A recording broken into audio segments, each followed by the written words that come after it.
Alright, hey guys, this is my second part to my bookshelf review. If you remember last time, we did this shelf and this shelf. But there's a few more books that are on this shelf now that I have to explain. This is Gödel Escher Bach, An Eternal Golden Braid by Douglas R. Hofstadter. It is on my list of Desert Island books. I don't remember what number it was on there. Hofstadter is very renowned within tech circles, but he's also, I just read it because I really like Hofstadter. The most salient topic in this book is that of isomorphisms and all that stuff. If you want to read it, sounds interesting from that alone, then go ahead and read it. Honestly, really good. And over here we have If on a Winter's Night, a Traveler by Italo Calvino. This is, I've already read this before, but it is a postmodern meta-narrative on reading and readers in general, and it is amazing. Honestly, genuinely fucking amazing.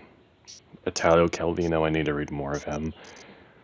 Then we have this one, which, can I just say, this is a beautiful copy, this is a beautiful edition.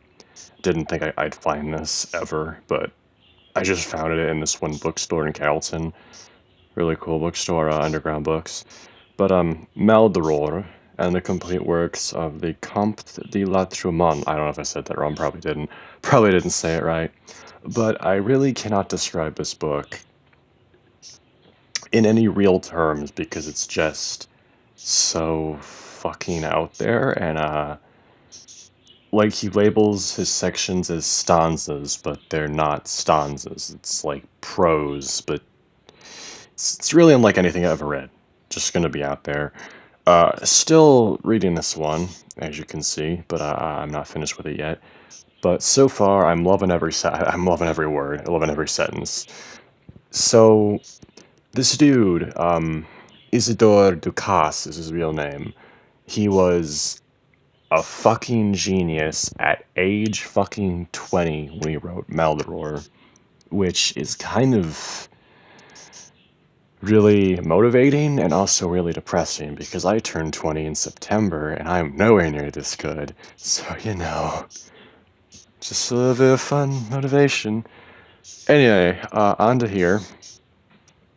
Oh, that's all those are blocking the, yeah.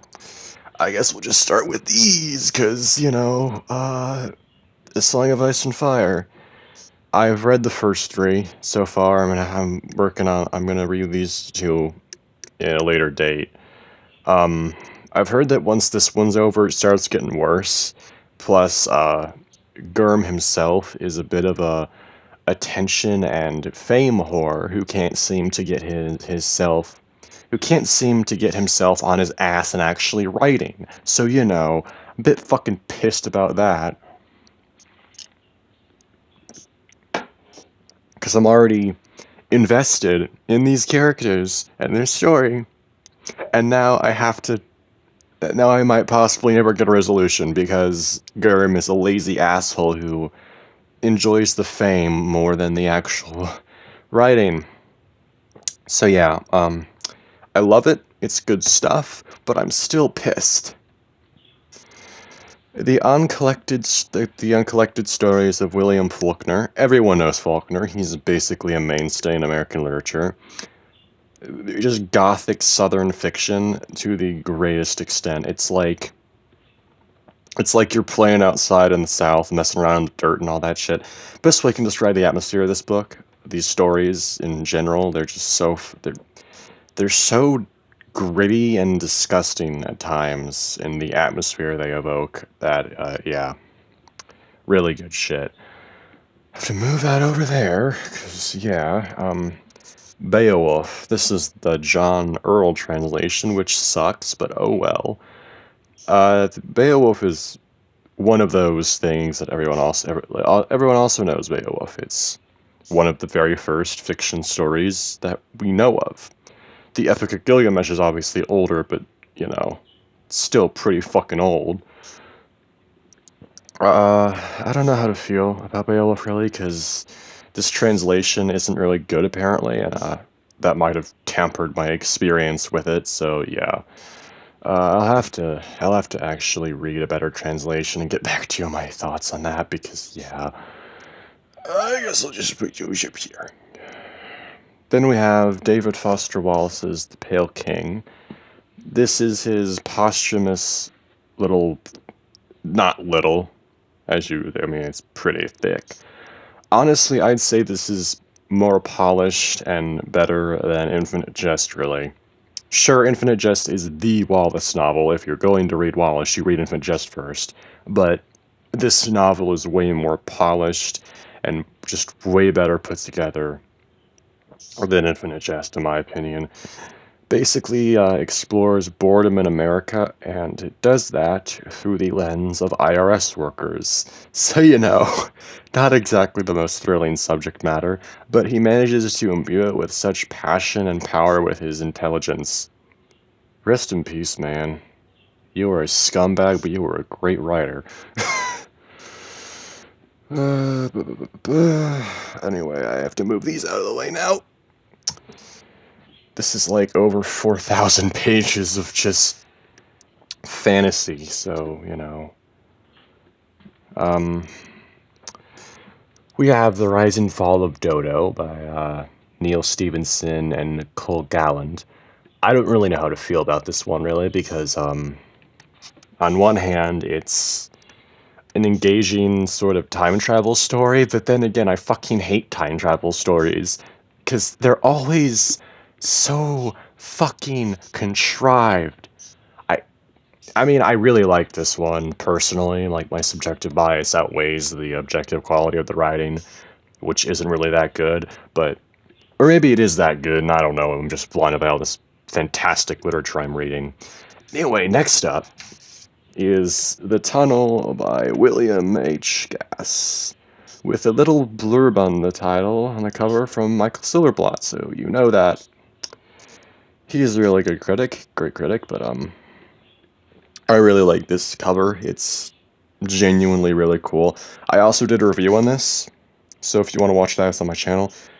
Delkey Archive. They're amazing.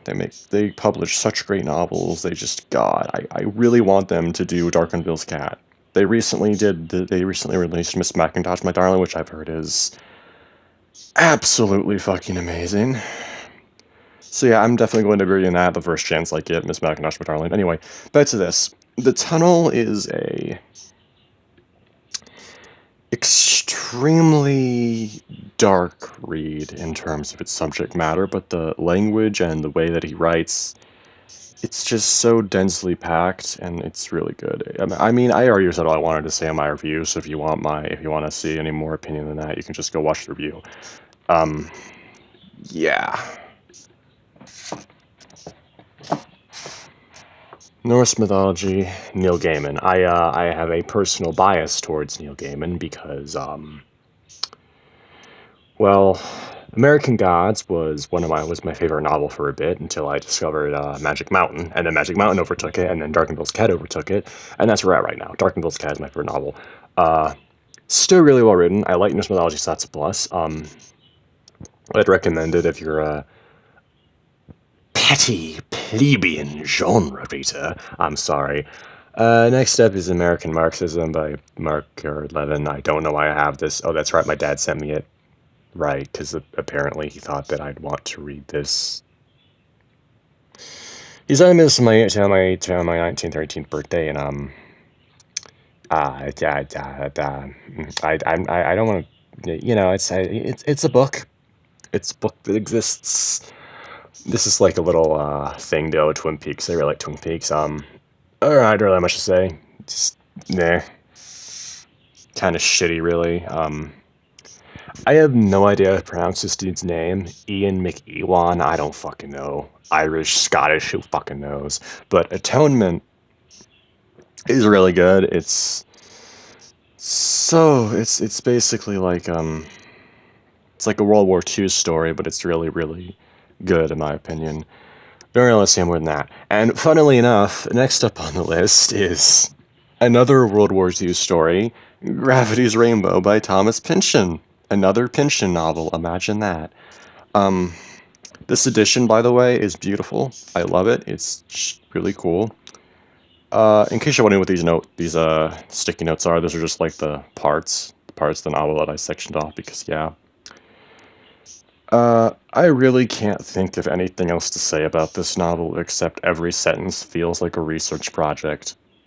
The complex web of detail upon detail that he layers and layers and layers until the point where it becomes almost overwhelming is genuinely really amazing. Genuinely really great author. I just... It feels like he took a bunch of footnotes and, like, academic material and just turned it into fiction. Like, at times, that's what it feels like, but it's... I really would recommend this one. You'll have to read it, like, twice, so it's basically the equivalent of recommending a, like, 1,000-page novel, but still. Very rewarding. One of the best novels I've ever read, in my opinion. Just so good. And next up, of course, is the behemoth itself. Oh, there's a bug. There was a bug in these pages. Oh, God. The behemoth itself, Infinite Jest by Wallace. Yeah, this thing is fucking massive, but it's really good. The thing with Infinite Jest is that, this book is essentially set in a dystopian world where everything is subsidized, even time. So it's like Year of the Whopper and Year of the TV, etc. Just stuff like that. But the characters is where it really shines, as well as the depiction of drug addiction, surprisingly enough. Haha, imagine that. David Foster Wallace writes really good shit about drug addiction. No shit, this fucking person. Really recommended. If you can stomach over it. Like, it's not really 1,000 pages, and plus the book literally ends on a cliffhanger, but that's what makes it amazing.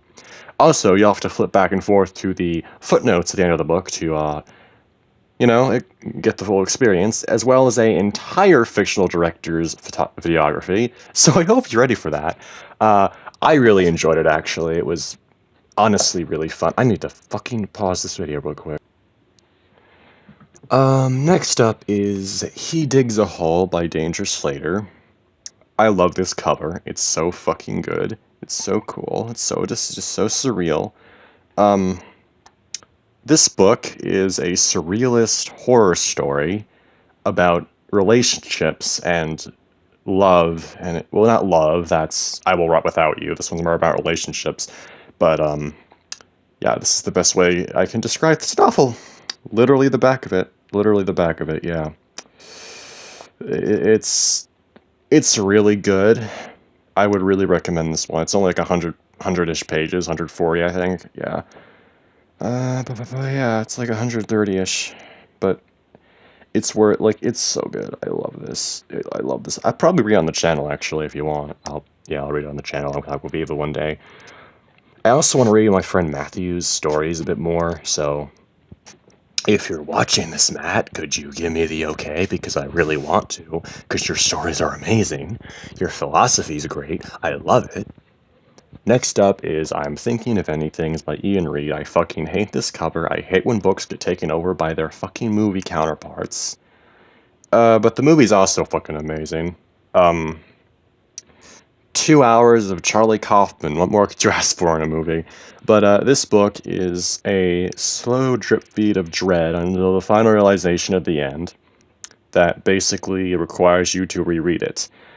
I would recommend this one solely on that notion, the dread of it, the horror, because it did get under my skin, just like the movie. The movie was... Oh, I love the movie. I love myself some Charlie Kaufman. Next up is Clive Barker's The Great and Secret Show. Now this one, I love Clive Barker, I really do, but he kind of jumped the shark here. He really did. Not the best he's ever written. Not the best. Yeah. Next up, we have the Divine Comedy, Purgatory. Now, that's a lot of... I'm not going to risk that. because YouTube sucks. But yeah, Purgatory, the second part of the Divine Comedy by Dante Alighieri. Really, really good shit. As you can see here, there's like an introduction that shows all this shit and like explains a lot of it. And I really like introductions because they can tell you a lot about what an author was like doing and like what they were writing and all that. But yeah, the Commedia Purgatorio, honestly though, really good book. Really good poem, whatever, I don't know. It's good. That's all I gotta say. Just like Inferno. Inferno is one of the only pieces of literature I've ever read that made me actually scared of hell. So, making an atheist scared of hell, that's hard. Oh boy, the Oedipus cycle. I have not read this yet. Can't really say anything on it in that case, because I haven't read it. This here is obviously Notes from Underground by Fido Dostoevsky. I got this book at school. Basically, I was in this thing for autistic kids, and if you did well enough in your class and you did your schoolwork, you'd get these tickets Hornet Bucks, they were called. You just get something from the room. Some of the prizes were books. That's where I got this. I didn't even know who Dostoevsky was at the time. I just read it and I was like, huh. Yeah, this was before I read House of Leaves and before I went on my whole spiral down into literature. So it was a bit, wasn't exactly, what I was into reading at the time, but still really good book. Honestly, I'd say it's his best work. Better than Crime and Punishment even, just because a lot of Crime and Punishment could be cut out and it would be the better for it. Like the first half, the part leading up to the murder, genuinely amazing stuff. But everything after that kind of goes downhill in terms of quality. This is The Grip of It by Jack Chemk? I don't fucking know. I don't care. Best way I can describe this is it's got that on the cover, yeah, that kind of glass there. It's a horror novel that is about slow creeping dread and terror. Basically, a couple moves into a house and spooky shit starts happening, yada yada yada. But it's actually one of the better ones of that type of genre, The chapters are very brisk and quick, which honestly brings you into the dread and creep factor of it all faster and all that, Honestly pretty good. I would recommend it if you like dread-inducing horror. Same with this one. I'm thinking of any things. This one is Little Fires Everywhere by Celeste Ng. I don't know how to say her last name. This one's kind of about how I don't really like it, but it was good enough for me to keep, It's written by those idiots who think that race, one of those idiots that think that race, drives your life, but, whatever, that doesn't matter. I don't know if I'd recommend it, but, go ham, I guess. Ernest Hemingway, the man to see. This is a novel that a lot of people malign because, oh no, my English teacher made me read it, and oh no, just throw the fish back in, doofus. That's not the fucking point, jackwads. The point is determination and just the fact that he did that. That's what it's about. The triumph of that fact alone, that he tried, that he persevered. Perseverance. Is that something that's been lost in this day and age? I don't know. Maybe. Honestly, I'd recommend it. It's extremely short, so if you're one of those idiots that can't handle a long book, then there you go, I guess. Terrible book. Don't know why I still have this. Really don't know why I still have this. Absolutely atrocious. Peter Straub's Ghost Story. This one is a horror story. I hate this cover. This cover is fucking terrible. It's a horror story where there's these entities that feed off of our imagination and use that to terrify us. Honestly, gave me the creeps a couple times. Nothing major, but hey, if you want to read it, go ahead, I guess. Ugh. People's History of the Vampire Uprising. Now, this is a book similar to World War Z, if you've read that, where it's told in like documents and legal papers and interviews with a priest for some reason. Really good stuff. It's basically about this vampirism stuff that starts happening where they start taking over society, and anyone that doesn't like give them special privileges starts to be ostracized because of that. Sounds similar to something in the real world? I don't know. Maybe. Honestly, I'd recommend this one, if only because of the vampire stuff. You know, I'm a vampire. I like vampires and werewolves. Sue me. Oh boy, more vampire stuff. Interview with the Vampire by Anne Rice. This is like the quintessential vampire novel. Everyone knows. Everyone seems to know this one on Reddit or watch the movie. Movie's really good, actually. I'd recommend it, but I really like the book simply because you can feel the earnest despair and depression drenching every single page. And obviously there's a reason for that. She just lost her daughter, but still, for like kickstarting an entire brand of vampires that I absolutely fucking loathe, yeah. I mean, I like the book. I like this book in particular. But because of this series, because of the Vampire Chronicles, we now have the, oh, I'm so hot vampires. Fuck off with that shit. Louis is a very downer protagonist, which made me extremely happy when I read The Vampire Lestat. This is honestly even better than the one that precedes it, simply because Lestat is just a much better narrator. He's not like depressed all the time. He doesn't hate being a vampire like Louis does. You know, I just like this one. You know, really good. I think that's gonna do it for today because, yeah, this video is already 22 fucking minutes long. That's long enough, I'd say. So, I hope you enjoyed the video. Yeah, I know, just one shot, but 22 minutes, I don't really give a shit. This video is long enough as it is. If you can't handle that, then I guess you'll just have to deal with it, motherfucker. That's all I gotta say. Yeah. Thanks for watching, everybody. See you next time.